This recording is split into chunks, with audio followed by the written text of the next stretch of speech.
যখন আমি ঘর থেকে রাস্তায় বের হই, মা আমিনা আব্দুল মুত্তালিবের সাথে বলে, ওই আসমানের সূর্যের তাপ যেন আমার গায়ে না লাগে, এই জন্য এক খণ্ড মেঘ আমার উপরে হাঁটতে থাকে। বলে ভাই, এক খণ্ড মেঘ আমাকে পাহারা দেয়, আমাকে ছায়া দেয়, যেন আমার উপরে হচ্ছে কোনো আক্রমণ করতে না পারে।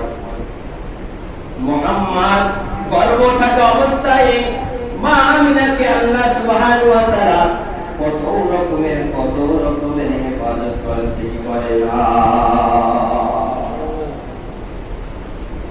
শুধু তাই নয়, উত্তপ্ত বালুর ভিতরে পাথরগুলো অনেক শক্ত হয়ে থাকে। যারা সৌদি আরব গিয়েছেন, সৌদি আরবের মক্কার পাথরের অবস্থা আপনারা জেনে থাকেন। মা আমিনা বলতেছে, যতক্ষণ পর্যন্ত আমি বাইরে বের হতাম, আমার পায়ের নিচে যতগুলো পাথর ইট কঙ্কর পড়ত, সমস্ত পাথর ইট কঙ্কর গুলো তুলার মতো নরম